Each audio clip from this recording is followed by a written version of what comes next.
The following program was produced by an independent community producer. The opinions expressed do not necessarily reflect those of the ECAT staff or board of directors. Good afternoon, everybody. Welcome back to the Martin Institute of Law and Society. I'm Katie Carl Dykeman, the director here, and I'm very excited today to introduce you to Djuna Perkins. The job of the district attorney is to decide who to prosecute and what charges to bring in every criminal case. The district attorney has enormous discretion in making these decisions and has no supervisor other than their voters by elections that take place every 4 years. The district attorney plays a critical role in keeping the entire community safe by ensuring that offenders are held accountable so they can't commit other crimes, and by recommending sentences and engaging in community collaborations to prevent crime. The district attorney also plays a critical role in ensuring that convictions are supported by due process. I met Djuna Perkins 25 years ago when she was looking for prosecutors to work in a special federal grant-funded domestic violence court in Dorchester, Mass, that she helped design and implement. She found me as an assistant district attorney working in Worcester County, and she offered me the chance to be part of something awesome.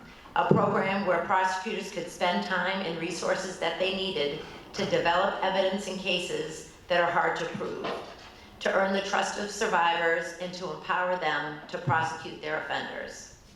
I later followed Djuna Perkins up to Superior Court, where she was the chief of the domestic violence unit under Ralph Martin.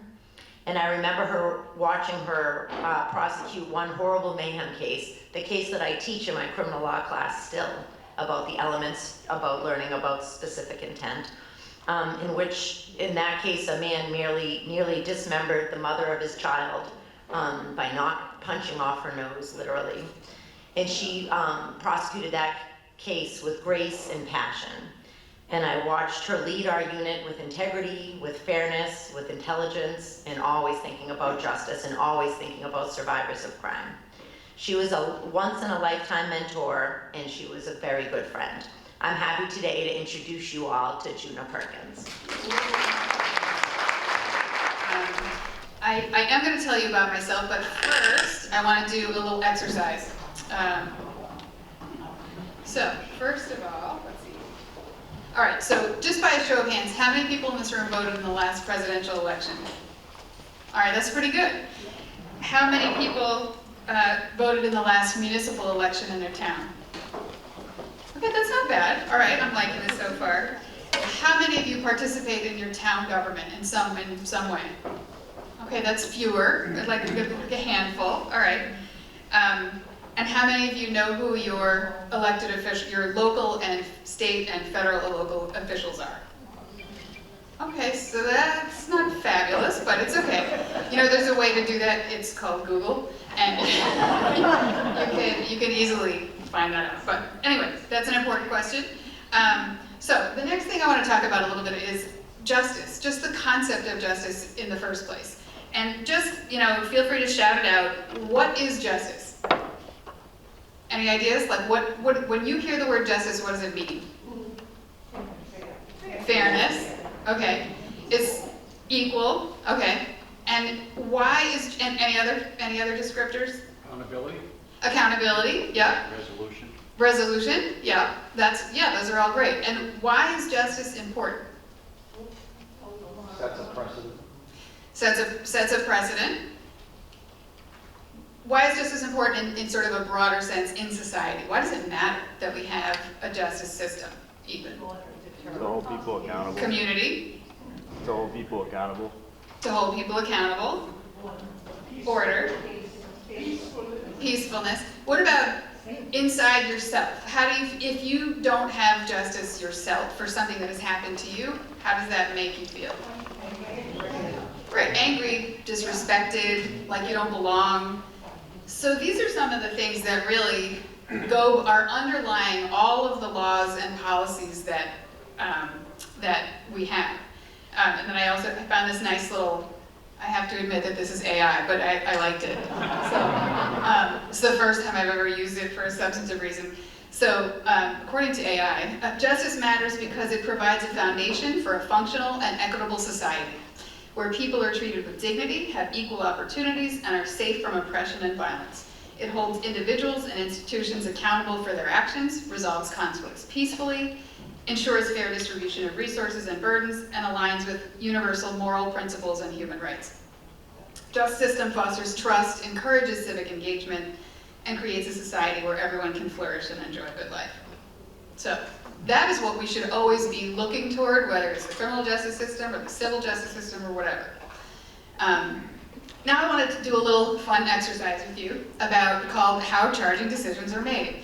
So this might be a little bit of a repeat for those of you who are students here, but here's 3 different examples of crimes, all involving shoplifting.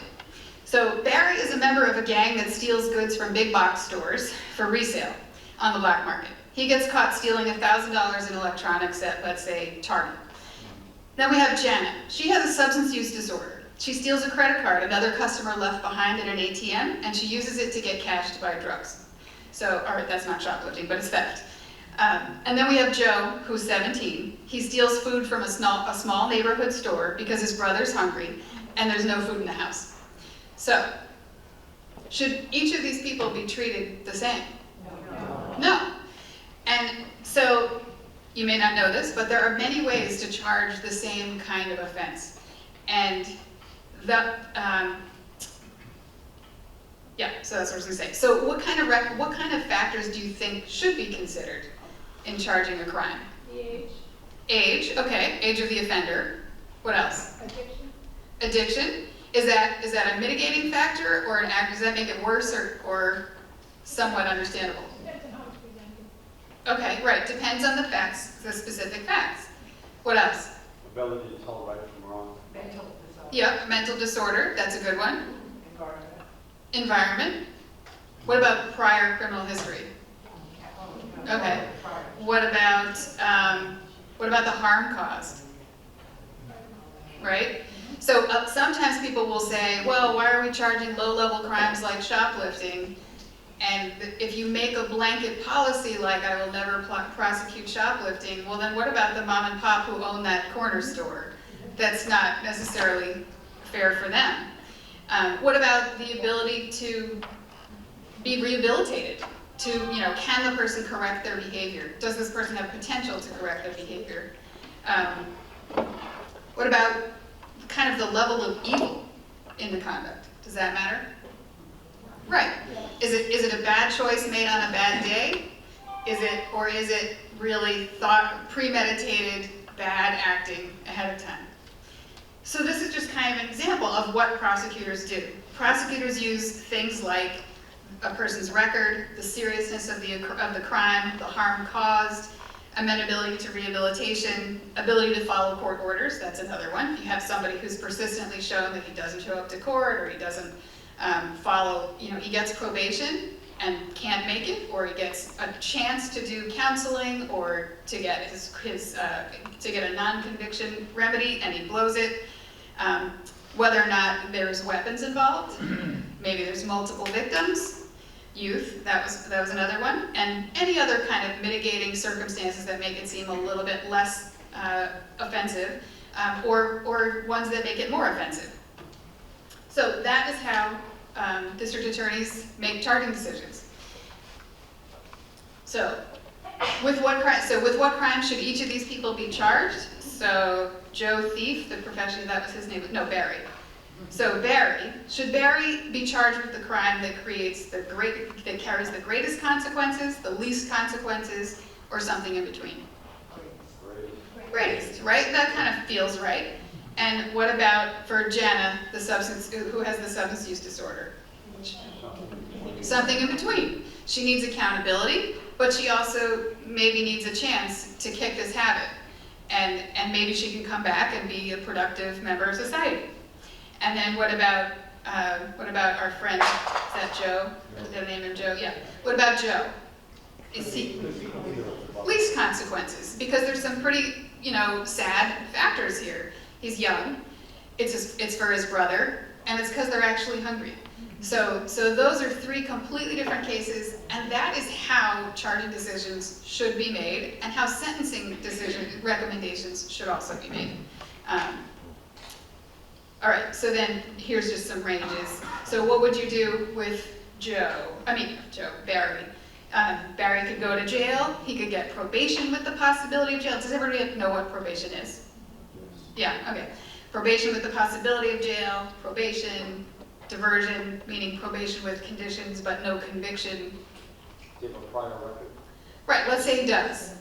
He does have a prior record because he's a professional thief and he goes around. Yeah, I mean, I think that's generally what probation with the possibility of jail, or maybe jail if he's already had that previous chance in a previous case. One of the principles they teach us in law school is you try to find a punishment that is the least restrictive means of getting the outcome you're trying to get, which is accountability and justice, really. So the rest is pretty self-explanatory. We probably think that poor Joe should get a diversionary outcome, right, with something that isn't conviction, but maybe he gets a little probation, maybe he gets a little, he has to pay restitution or something like that. Maybe an apology. Okay. What age, now he's 17, so what age do they not try him? 17, so 17 is an adult for criminal purposes, which seems very young. I mean, that, we're still calling our college students kids, so 17 is pretty young to be considered a full adult. So, all right, so now, you all did a great job, you got an A. So now, the second thing that Katie talked about a little bit was power. So the district attorney has a tremendous amount of power. They make every charging decision. They decide the level of offense. They request bail and pretrial conditions so until the case is over. They don't necessarily get them, but they're in charge of making those initial calls, and then obviously the judge decides. They can also decide not to prosecute a case at all. So, and at the trial, it's their job to present all the evidence to the court. Then they make sentence recommendations. The other piece of the DA's job that is unusual for most public service jobs is that a lot of what they have to do takes place behind closed doors for the protection of the investigations, for the protection of the people involved. So that means they have even more power, because if you don't have to tell people what you're doing, then you have a lot of power. And they are also absolutely immune from civil liability. So unlike police and other state and other government employees who have qualified immunity, you can sue them. It's hard to sue them, but you can. Prosecutors and judges are absolutely immune from suit. So the only remedy for wrongdoing of a prosecutor is election. Or the what I call the lawyer police, the Board of Bar Overseers, which is what can do lawyer discipline. Okay, so that means when you have that much power, you really need to have a tremendous amount of trust in the person that you elect. And the reason I have this dollar bill up here is not because it has anything to do with politics and money. It's more that, why do we say that that piece of paper with the picture of George Washington on it, why do we say that's worth $1? Is it really worth $1? It's only paper and ink. Probably not. Exactly. We just trust. We have all agreed with each other that that piece of paper equals $1. And if someday we just decided, nope, we don't care anymore, it's not $1, now I want you to pay me in gold or silver or beans or whatever, that's a big deal. So now here's a stop sign. Same thing. Why do we stop at stop signs? Partly it's because it's the law, yes. What else? Safety. Safety. Potential danger.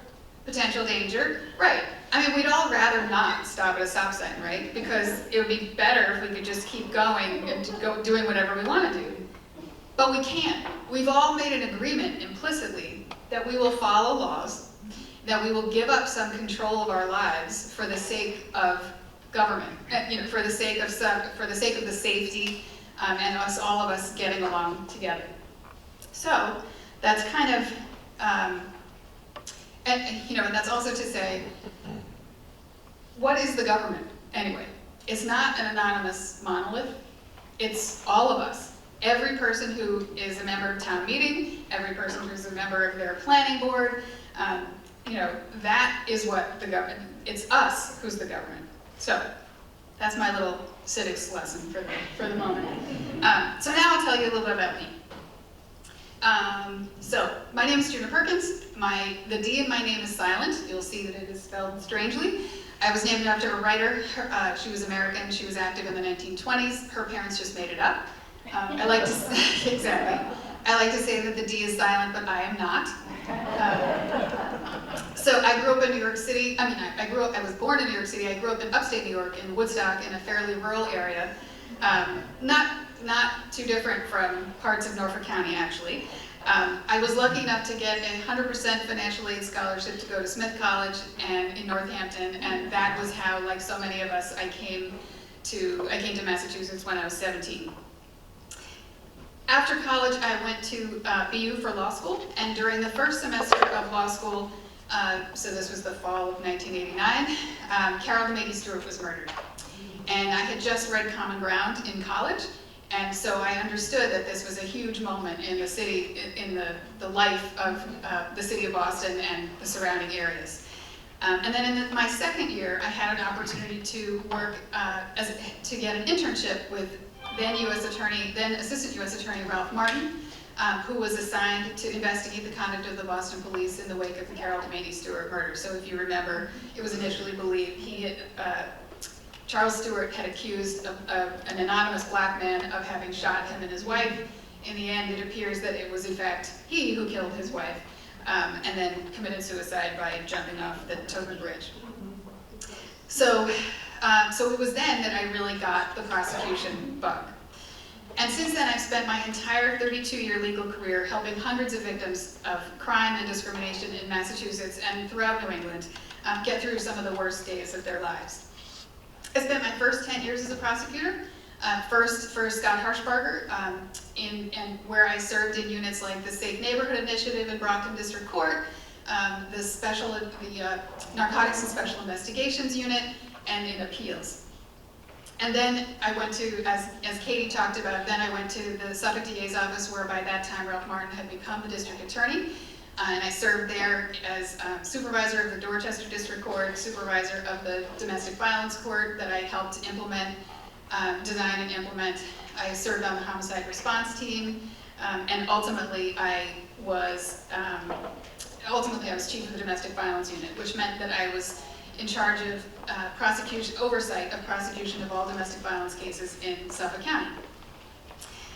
So then, when I left the DA's office in 2012, I went into private practice, where I spent 10 years working for a small firm representing crime victims in cases like, against institutions like the Catholic Church for childhood sexual abuse, and other schools, camps, colleges for similar offenses.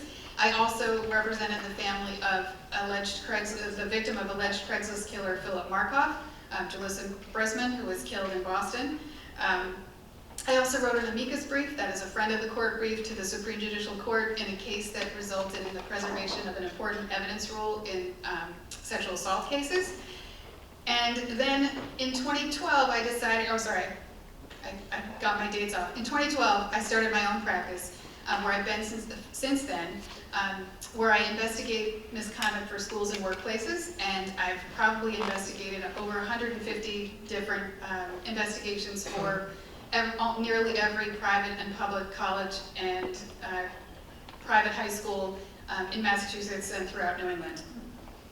One of the significant cases a couple of significant investigations I did, one involved the Concord, New Hampshire public schools, which resulted in the license removal and the termination and license removal of the superintendent of schools and the high school principal, who had failed to recognize signs that a teacher was having sexual relationships with students. One of those cases involved a junior high student and was prosecuted in Middlesex County here because the conduct took place at a school where he was the director of the summer program. And I also represented a woman who was victimized by a fertility doctor who, in that case, sexually molested by a fertility doctor for whom she was seeking treatment for fertility. And that case exposed a 10-year pattern of conduct of this doctor doing that largely with unconscious patients. So, why am I running? I have never run for office before. I was not on my town meeting. I was not on the planning board. I didn't plan to run. But I started paying attention to what was happening in the Norfolk County DA's office.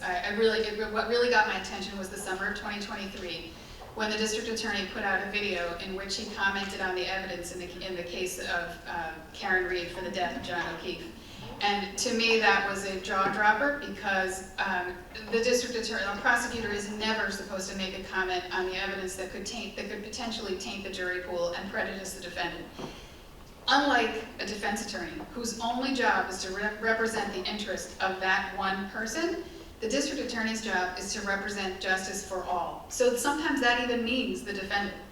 So that's why we have the presumption of innocence, and the district attorney is as responsible for setting that tone as anyone, to make sure that the defendant gets a fair trial. So I started paying attention there. I think that much of the controversy we saw around that case resulted from poor decisions by the district attorney that would not have been made by an experienced prosecutor. But that was not the reason that's not the reason I'm running. The real reason that tipped me over the edge to decide to run was the failure to investigate and prosecute the murder of Sandra Birchmore. So she was the 23-year-old pregnant woman found dead in her apartment in Canton in 2021. It was initially believed to be a suicide, but any experienced prosecutor would have known that that was a murder. And the reason that we also know that now is because the feds indicted the person who was believed to have murdered her last September. And in their indictment, they filed an affidavit that outlined all the evidence that they had, and all that evidence was available shortly after her death. The feds can't charge murder because that's a state crime. And it is the community's responsibility to speak for people like her. And we all know that expression, that the measure of a society is how you treat its weakest members. If we cannot speak for someone like Sandra Birchmore, we have no government at all. And that is where I think my comments to you about trust and government and what is government and what your involvement is in government is so critical. So based on my experience as a prosecutor and speaking with my former colleagues, many of who are all as shocked as I have been, and many current and former elected officials, what is happening in Norfolk County is heart-stoppingly wrong. And so I became a lawyer to rectify the injustices I saw around me, and this is something I know how to do. I don't know how to be a plumber, I don't know how to be an electrician, I know how to prosecute cases. And so that's why I'm running. I want to talk about exactly what that means, what my vision for a district attorney's office is. One is we have to have that trust. It's incredibly important with all that power that the people trust the person that they elect to have their back in those moments when the district attorney can't tell you what's going on. My plan is to publish things like prosecution statistics on the district attorney's website. Middlesex County already does this and has done it for 15 years. Some counties resist doing it, some district attorneys resist doing that. I don't see why we need to resist that. That way you can see what the dispositions were, general trends, things like that.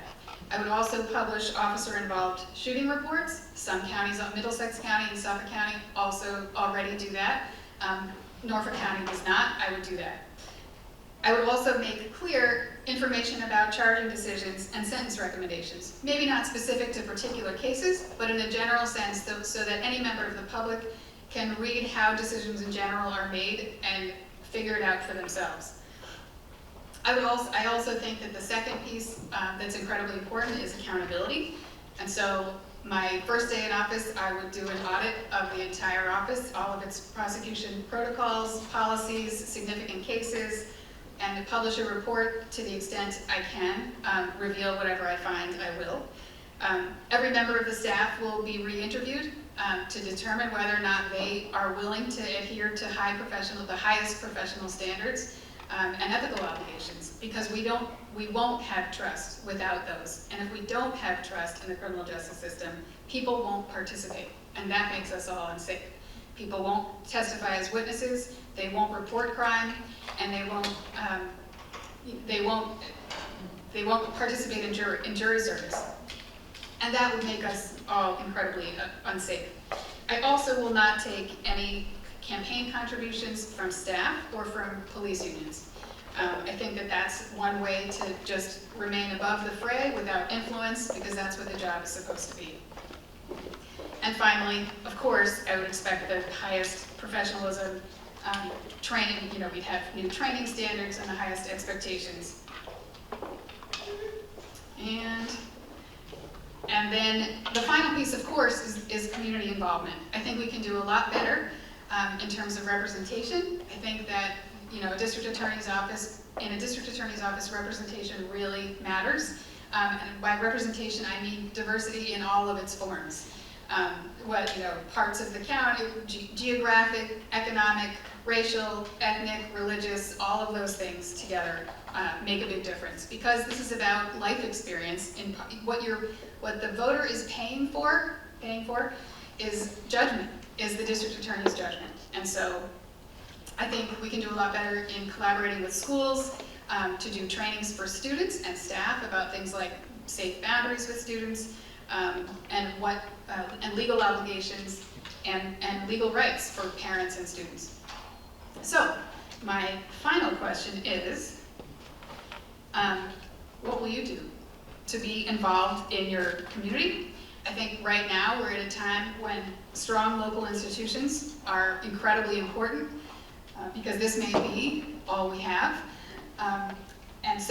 And the criminal justice system is a critical part of a functioning democracy, as we discussed in the beginning. If people don't trust even one piece of government, that distrust expands to all forms of government.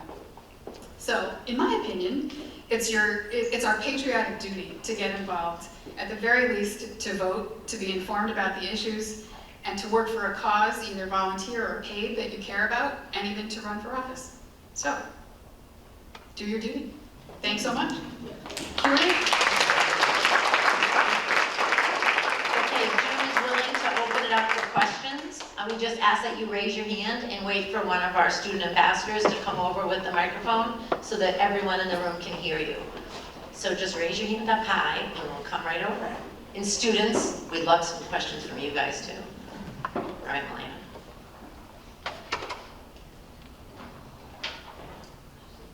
No questions yet? They're coming, Djuna. If I can. Oh, there we go. Good job.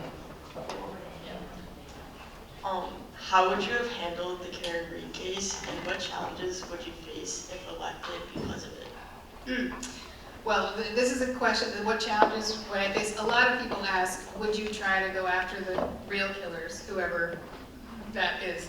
And the truth is, it cannot be prosecuted again, for the very practical reason that anyone who is charged now would be able to argue, would be able to the jury would find a reasonable doubt and would be acquitted, because anybody charged would be able to say, I didn't do it. See that Karen Reed over there? She did it. She was charged twice by the government. And so, unfortunately, we will never know exactly what happened. It's really difficult to say what I would have done since I wasn't in that position. It's easier to say what was obviously wrong. As a former prosecutor, I know that there's a lot that goes on behind the scenes, and so if you're not kind of in the mix and looking at every detail, it's hard to be a Monday morning quarterback. Except that I would not have charged murder, so that is definitely for sure. I would have dealt differently with the messages from Trooper Proctor. Trooper Proctor would not have been working, would not have been assigned to that unit, would have been removed from that unit long, long before, because I believe that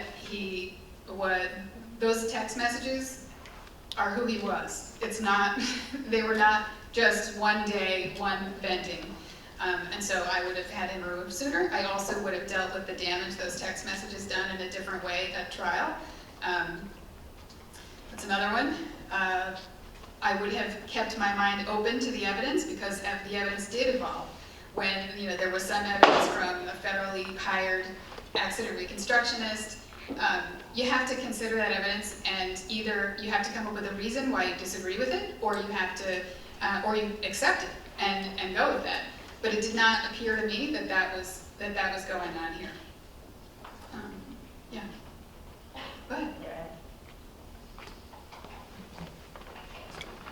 So how do media coverage and public opinion influence prosecutorial decisions?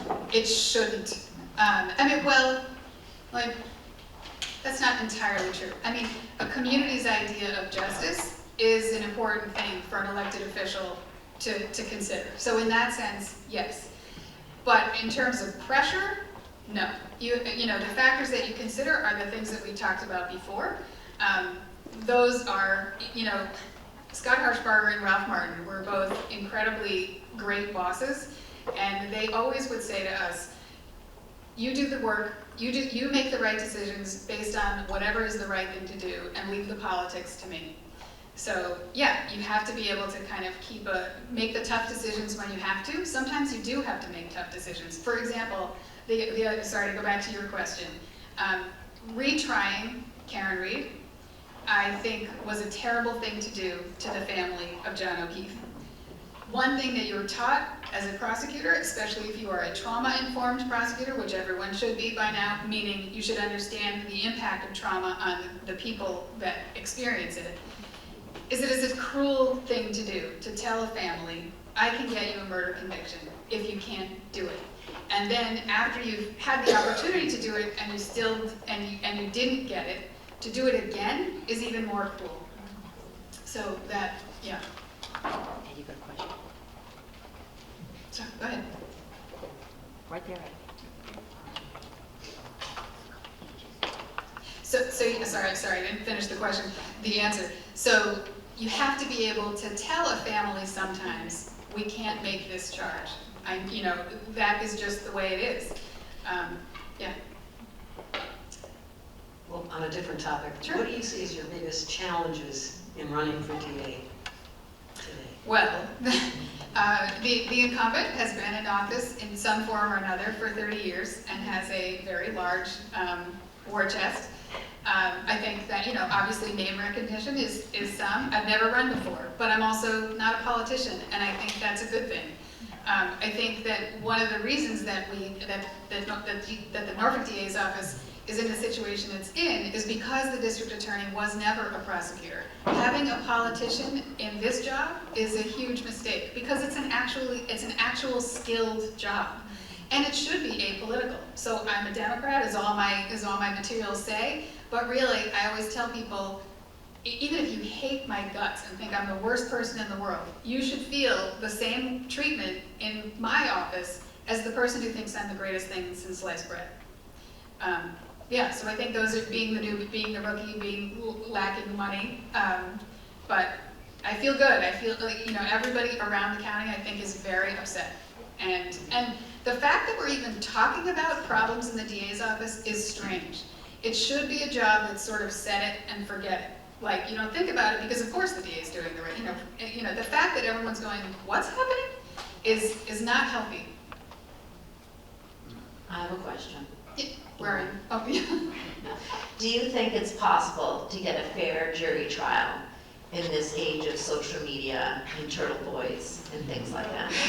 Yeah, I think that is an excellent question because it's so easy to lose control of the narrative. And that's, again, why it's so important for someone who is a professional in the job, who's done the job before and understand how it works to be in the job. I mean, in some ways I think that the criminal justice system, the justice system in general, the criminal justice system specifically, really needs to be reworked for the 21st century. In many ways, for how victims experience it, how jurors experience it, how anybody who comes to the courthouse experiences it, it is so behind the way we're all living. And it's just not designed for complex issues really, or things that are time consuming. And that's an issue that I would love to look at. Okay.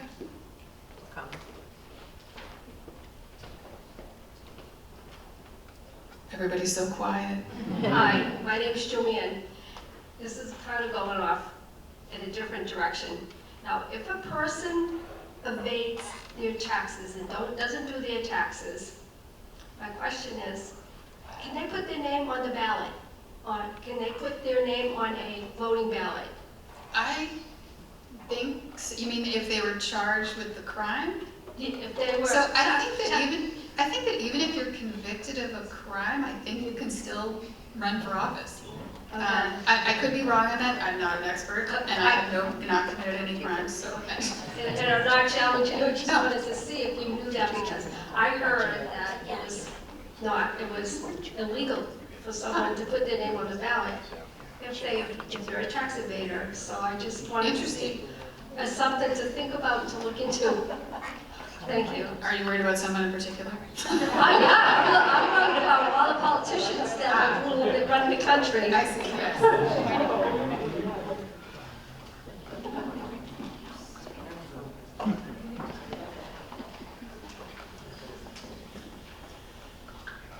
What is something you've learned from your past work that you would bring to this job? I think that most people are just trying to get through the day. And what we all have in common is that life, despite the fact that we're in the 21st century, we have fancy things like phones and internet, it still can be really hard for a lot of people. And I think that, on both sides, I think that, people who are victims of crime and people who commit crime, most of us are just trying to get through the day, and you have to be really able to separate the evil from the bad choice made on the bad day, and to be able to look at and decide everything in between based on the particular circumstances of each case.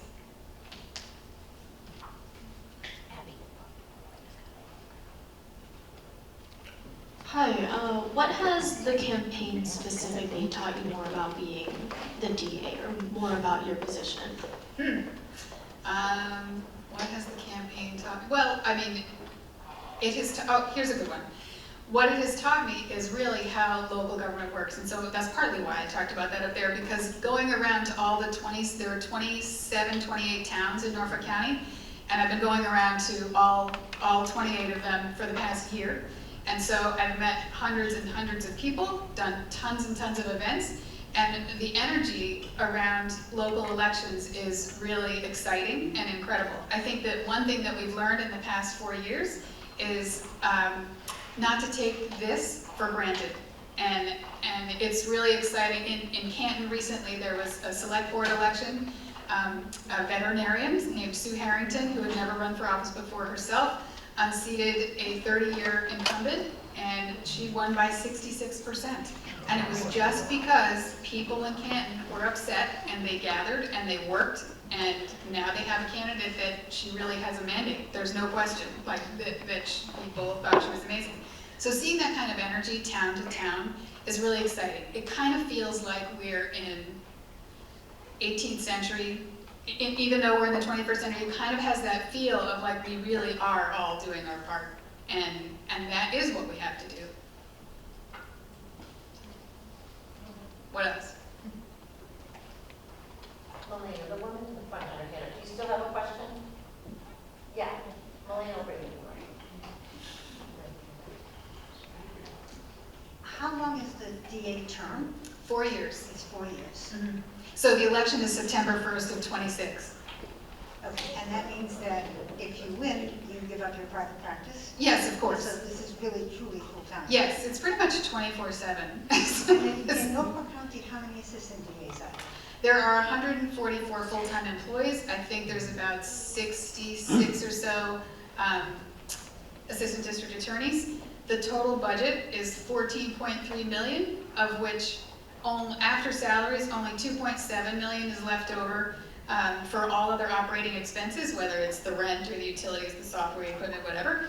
So that's why, if you read in the newspaper, the expenditure for the retrial of Karen Reed was 1.4 million dollars.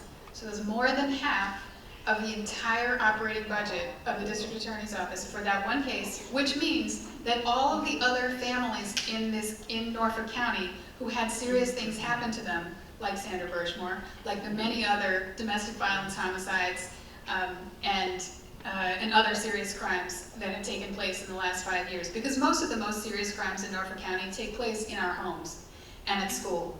And that, we don't have a lot of street crime, that's great, but when we have bad crime, it's really, really bad. So, to spend that kind of money on the retrial of Karen Reed is, to me, a complete travesty to the people of Norfolk County.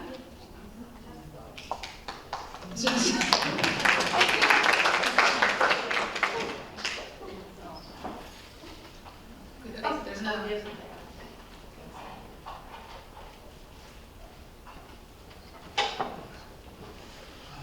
If you do win the election and whatnot, what type of a backlog of cases would you be facing right now? How long does it take for a case that is committed today to be heard and adjudicated? So that is an excellent question. I think, the standard, the trial court has standards that they want cases to move by. Most cases resolve within a year or so. Sometimes more serious cases might linger for a year and a half, or for what, there might be a few cases that linger for about a year and a half, but that's roughly where it is. So but to answer your question, I don't know whether there's a big backlog or not. Any other questions? Okay, great. What was the biggest problem or challenge that you noticed as a prosecutor about people in society, and how do you plan on fixing that as the DA? That's not a big question or anything. I mean, really, I do think that the crimes that happen in our homes are the saddest, because you're trapped in your home.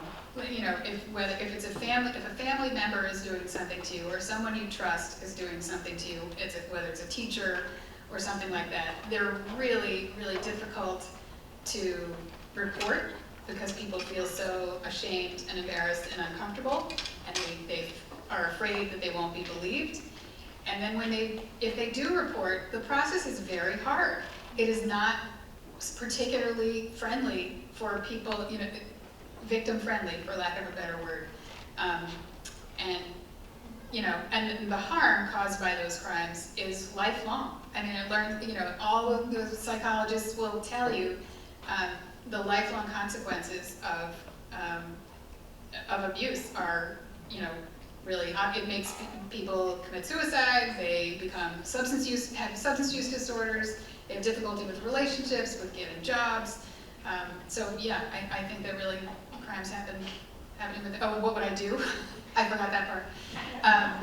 I think you have to be patient in some ways. It's hard work to do those cases. They're the kinds of cases that keep you up at night, and they should, with how to prosecute them the best way you can, using all the resources and skills you have.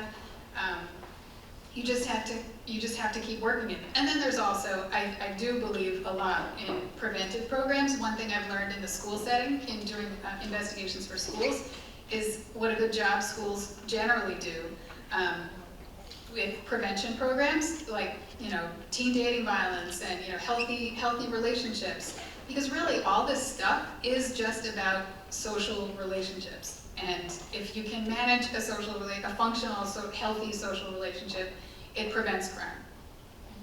So, yeah, I do a lot of that. Okay. Oh, she needs a microphone in the back.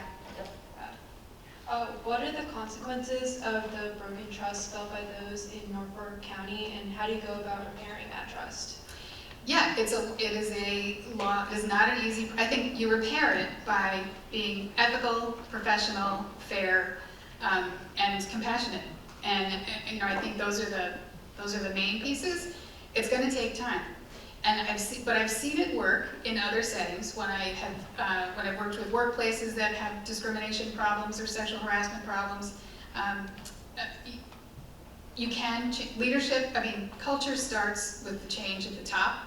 The leaders always set the tone. If the leaders take it seriously, it will eventually get better. And you just have to keep the relationships also within the community, meeting with everybody, gaining their trust. A lot of it is really personal relationships, getting, getting the police to trust you, getting the community organizations to trust you, and then witnesses, and being able to keep your promises and things like that.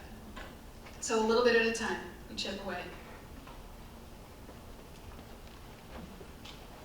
So in terms of like preventative practices, and I know you work in schools, do you have any ideas or like anything that you think specifically would help with like early intervention? Because I think that that's a big thing that we see. Mm-hmm.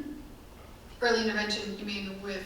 In terms of like allocating resources to like different agencies to help with like juveniles, or yes, like funding different things to help boost those programs. Yes, definitely. So, the district attorney has these statutory responsibilities, but it also has a lot of soft power. So there's always collaborations between, say, local substance abuse organizations, local mental health organizations. One idea I had was for there to be more of a direct collaboration between all agencies involving kids of concern. So if a kid commits a crime, let's say, maybe it doesn't necessarily rise to the level of an actual crime, but it's still not good behavior. What can we do to prevent it from becoming a crime? That's where like a lot of hazing and bullying stuff at school can eventually lead to crime, and you don't want it to. So what can we do between the schools and the DA's office and the police and community, the youth department, to fix that? Can we get people to look in on the kid? Can we get them involved in a program that's social? Things like that.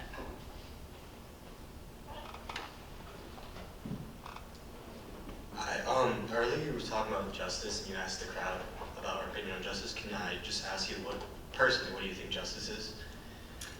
Yeah, I think it's that feeling of freedom. I mean, that is really, like, we are not free if we don't have justice. And that is really, it's about human rights. It's forgetting that, I think it's J.S. Mill, maybe. Definitely in your poli-sci classes you would learn this. I'm not going to probably quote it right, but before the government even, every human being has certain rights, and one of them is to be safe and free and treated decently. And I think that to me, that's what justice, the fundamental core of justice is.